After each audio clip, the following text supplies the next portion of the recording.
هو الذی جعل الشمس ضیاء، وہی ہے جس نے سورج کو روشن بنایا، والقمر نورا، اور چاند کو منور کیا۔ یہ نور کا لفظ انڈائریکٹ لائٹ کے لیے استعمال ہوا۔ سورج کو چراغ بھی کہا گیا ہے خود سے، یعنی روشن، اور سورج کی روشنی کی وجہ سے انڈائریکٹلی جو زمین سے ریفلیکٹ ہو کے چاند کے اوپر پڑتی ہے وہ بھی منور ہے۔ وَقَدَّرَهُ مَنَازِلَ، اور چاند کے لیے منازل مقرر کی۔ آپ دیکھتے ہیں کہ جب وہ چاند نکلتا ہے تو بالکل باریک ہوتا ہے، جب 7 دن گزرتے ہیں تو بالکل سیمی سرکولر ہو جاتا ہے، یعنی آدھا روشن ہوتا ہے اور آدھا اندھیرے میں ہوتا ہے، اور جب 14 دن ہوتے ہیں تو پورا روشن ہو جاتا ہے، اور جب 21 دن ہوتے ہیں تو اس طرف سے آدھا روشن اور آدھا ڈارکنیس میں، اور یوں کرتے کرتے وہ غائب ہو جاتا ہے۔ تو یہ ایک آسمان پہ اللہ تعالیٰ نے کیلنڈر رکھ دیا ہے، آپ اندازہ لگا لیتے ہیں کہ چاند کی کون سی تاریخیں چل رہی ہیں۔ اس کی منازل مقرر کی، لِتَعْلَمُوا عَدَدَ السِّنِينَ، تاکہ تم برسوں کی گنتی کر سکو، والحساب، اور ان کا حساب۔ چاند کے مہینے جو ہیں وہ اسلام سے پہلے بھی لیونر ایئرز ایگزسٹ کرتے تھے، وہ 12 ہی مہینے ہوا کرتے تھے، اور وہ مہینے اسی اعتبار سے کہ چاند شروع میں بڑھتا جاتا ہے اور پھر اینڈ پہ جا کے گھٹ جاتا ہے، اور یوں ایک پورا مہینے کے اندر وہ اللہ تعالیٰ نے مہینے کا ایک کیلنڈر رکھا ہوا ہے، 29 دن کا یا 30 دن کا۔ تو یہ آسمان پہ اللہ کی طرف سے ایک کیلنڈر ہے۔ ما خلق اللہ ذالک الا بالحق، اور اللہ تعالیٰ نے ان چیزوں کو پیدا نہیں کیا مگر پرپزفل، با مقصد، حق کے ساتھ۔ یفصل الآیات لقوم یعلمون، اور اللہ تعالیٰ اپنی ان قدرت کی نشانیوں کو کھول کھول کر بیان کرتا ہے تاکہ جو علم رکھنے والے لوگ ہیں وہ اس سے عبرت حاصل کر کے اللہ کی شناخت کر سکیں۔ اب قدرت کی اور نشانی اللہ تعالیٰ ایک ذکر کر رہا ہے، ان فی اختلاف اللیل والنہار، بے شک دن اور رات کے آنے جانے میں، لیل و نہار کی جو یہ گردش ہے، یعنی رات کے بعد دن اور دن کے بعد دوبارہ رات، یہ جو مسلسل سلسلہ ہے، وما خلق اللہ فی السماوات والارض، اور جو کچھ بھی اللہ نے آسمانوں اور زمین میں پیدا کیا، لآیات لقوم یتقون، اس میں نشانیاں ہیں ان کے لیے جو واقعی ڈر جائیں۔ ڈریں گے کون؟ جو یہ تمام مخلوقات کو دیکھ کے اس رزلٹ پہ پہنچ جائیں گے کہ ان کو کسی نے پیدا کیا ہے، تو مجھے بھی کسی نے پیدا کیا ہے، اور میری مرضی کے بغیر پیدا کیا ہے، اور مجھے اس امتحان میں ڈالا ہے۔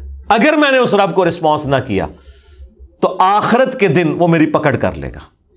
ابھی تک جو کچھ اس نے مجھ پر حالات وارد کیے، میں ان حالات سے اپنے آپ کو آزاد نہیں کر سکا، تو آخرت میں بھی جو اپنے انبیاء کے ذریعے اس نے کتابوں میں نازل کیا کہ جو میرے تابع فرمان ہے میں انہیں جنت میں داخل کروں گا اور نافرمانوں کو جہنم میں پھینکوں گا، تو وہ کر گزرے گا۔ یہ تصور انسان کو ڈرنے پہ مجبور کر دیتا ہے، اور انسان اللہ کی طرف رجوع لاتا ہے۔ اسی کو کہتے ہیں متقی ہونا، یہی ہے ھدی للمتقین۔ قرآن میں ہدایت ہے ان کے لیے جو ڈر جائیں۔ ان الذین لا یرجون لقاءنا، بے شک وہ لوگ جو یہ امید نہیں کرتے کہ انہیں ہم سے ملنا ہے۔ اچھا، یہ جملے بار بار آئیں گے۔ وہ لوگ جو اللہ سے ملنے کی امید نہیں رکھتے، یعنی کافروں کے لیے یا اللہ کے نافرمانوں کے لیے یہ ٹرم یوز کی گئی ہے سورت کے اندر، اور یہ بار بار ٹرم ریپیٹ ہوگی کہ جن لوگوں کو یہ امید نہیں ہے کہ انہوں نے ہمیں ملنا ہے۔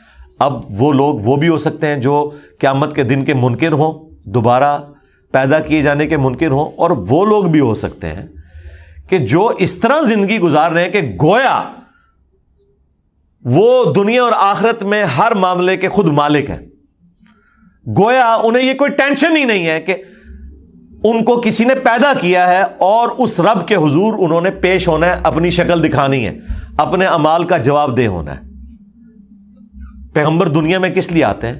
قیامت کے دن کی جواب دہی اور اللہ کے حضور، جو اللہ کے ساتھ آپ کی ملاقات ہونے والی ہے، اس کا ڈر سناتے ہیں کہ تمہیں اللہ سے قیامت والے دن ملنا ہے، اور وہ ملاقات یہ نہیں ہے کہ اللہ تعالیٰ نے آپ سے حال احوال پوچھنا ہے کہ ہاں جی ٹھیک ہو، صحیح پہنچ گئے ہو، نہ،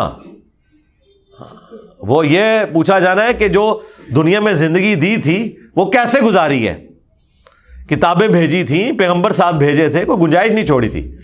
تو وہ اللہ تعالیٰ فرما رہا ہے کہ جو لوگ یہ امید نہیں رکھتے نا کہ انہیں مر کے کسی سے ملنا ہے, ملاقات کرنی ہے ہم سے, وَرَضُوا بِالْحَيَاةِ الدُّنْيَا, اور دنیا کی زندگی پہ ہی وہ راضی ہو چکے ہیں. اے جہاں مٹھا اگلا کس نے ڈٹھا, یہ وہی چیز ہے. وَاطْمَأَنُّوا بِهَا, اور وہ اسی کے اوپر اطمینان کر کے بیٹھ گئے ہیں.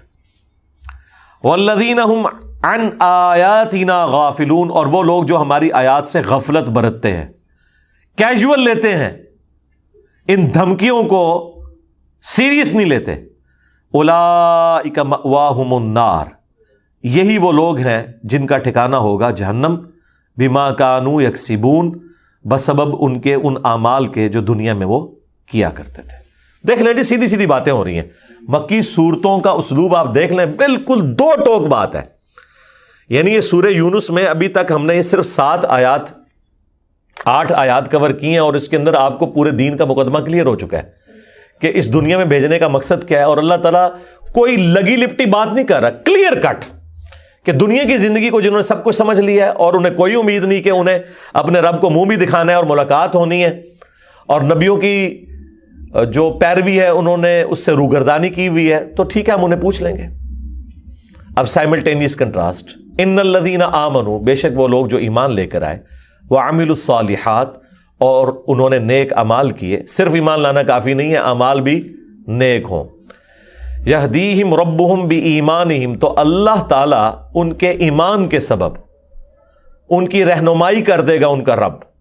تجری من تحتہم الانہار, ایسی جنتوں اور باغات کی طرف جن کے نیچے نہریں بہتی ہوں گی. فی جنات النعیم, نعمت کے باغوں کے اندر, ایسی جگہ جہاں پر نہریں بہتی ہوں گی اس کی طرف اللہ تعالیٰ رہنمائی کر دے گا. یعنی ان کا الٹیمیٹ جو انعام ہے وہ اللہ کی جنت ہے. اللہم اجعلنا منہم مع النبیین والصدیقین والشہداء والصالحین, آمین. دعواہم فیہا سبحانک اللہم, جنت میں جانے کے بعد بھی جو ان کی صدا ہوگی نا وہاں پر جنت کو دیکھ کر, وہ یہی ہوگی, سبحانک اللہم, پاک ہے ہمارا رب. اللہ کو پکار کے وہ کہیں گے اے اللہ تو پاک ہے. وَتَحِيَّتُهُمْ فِيهَا سلام, اور وہاں ان کی ایک دوسرے کو دعا ہوگی سلام. یعنی جنتی ایک دوسرے کو جب بھی ملیں گے السلام علیکم کہیں گے. یعنی یہ جنتیوں کی نشانی ہے, دنیا میں بھی سنت ہے, مشروع ہے, اور جنت کے اندر بھی. وَآخِرُ دَعْوَاهُمْ أَنِ الْحَمْدُ لِلَّهِ رَبِّ الْعَالَمِينَ, اور جو آخری پکار ہوگی نا ہر جنتی کی وہ یہی ہوگی الحمد للہ رب العالمین. تمام تعریفیں اس اللہ کے لیے ہے جو تمام جہانوں کا پالنے والا ہے. یعنی جنتی اللہ تعالیٰ کی جو جنت میں تعریف کریں گے نا بسبب ان نعمتوں کے جو ایک جنتی کو ملی کہ اللہ نے اپنا وعدہ پورا کر دیا, ہمیشہ کی جنت مقرر ہو گئی جس میں نہ موت ہے, نہ بڑھاپا ہے, نہ مفلسی ہے, نہ کوئی تکلیف ہے, اور ہر وہ چیز ہے جو انسان چاہے. تو انسان سبحان اللہ کہے گا, اللہ تعالیٰ کی تعریف کرے گا کہ اللہ تو پاک ہے جس نے مجھے سب کچھ دیا, اور اپنے خوشی کے جذبات کے اظہار کے لیے جو آخری کلام اس کا ہوگا نا وہ ہوگا الحمد للہ رب العالمین. تمام تعریفیں اس اللہ کے لیے ہیں جو تمام جہانوں کا پالنے والا ہے. سبحان ربک رب العزت عما یصفون وسلام علی المرسلین والحمد للہ رب العالمین. سورہ الزمر کے اینڈ پہ بھی جا کے آئے گا کہ ہر طرف سے جب جنتی جنت میں پہنچ جائیں گے, جہنمی جہنم میں پہنچ جائیں گے, پھر ہر طرف سے ایک ہی نعرہ بلند ہوگا الحمد للہ رب العالمین. یعنی یہ سمجھ لیں قیامت کے دن کا ڈراپ سین یہ ہے کہ سب لوگ یہ کہیں گے اللہ ہی اللہ ہے. دیکھیں نا الحمد للہ رب العالمین, کوئی بزرگ نہیں, کوئی بابا نہیں بھائی. جتنے انبیاء دنیا میں آئے, انبیاء کے پیروکار جو دعوت و تبلیغ کا کام کرنے آئے, سب کے سب اس اللہ کا تعارف کروانے کے لیے آئے نا. جب انسان اپنے رب کے پاس پہنچ جائے گا پھر اللہ ہی اللہ ہے. انسان کی زبان سے یہی نکلے گا کہ تمام تعریفیں اللہ کے لیے جس نے ہماری رہنمائی کر دی ہے اس جنت تک. اللہم اجعلنا منہم.